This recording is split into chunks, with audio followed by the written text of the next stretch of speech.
After more than 60 years, we're finally getting access to some government files related to the assassination of JFK. There are 80,000 of them. CBS News team working through those documents, including Caitlin Huey-Burns, who tells us what she's found so far. More than 60 years after the assassination of President John F. Kennedy, the Trump administration released 80,000 pages of records to the public Tuesday night relating to his murder. Culling through the files is a tedious task. The scanned documents, many handwritten and going back over 60 years, can be at times difficult to read and decipher. Lee Harvey Oswald, the man who shot Kennedy in November of 1963, is mentioned 55 times in the documents, including in this 79-page summary of CIA surveillance operations that monitored Oswald's movements in Mexico City, where he visited the Russian and Cuban embassies ahead of the assassination. And in this letter, written in 1978, from a man to the British ambassador in Washington.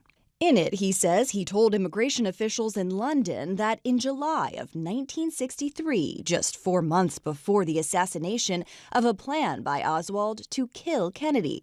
But so far, the trove of mostly unredacted files show there is nothing that changes he was the sole assassin. The documents, they don't show conspiracy.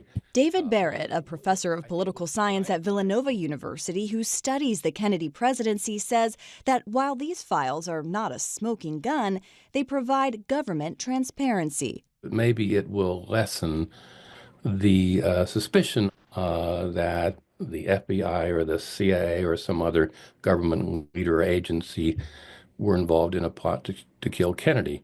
The Trump administration says the release represents a campaign promise kept, a promise he made the day Robert F. Kennedy Jr. endorsed him. I have never had more people ask me, please, sir, release the documents on the Kennedy assassination, and we're going to do that. And during a visit to the Kennedy Center on Monday, he announced they were ready to go. So people have been waiting for decades for this. I don't believe we're going to redact anything. Caitlin Huey-Burns, CBS News, Washington.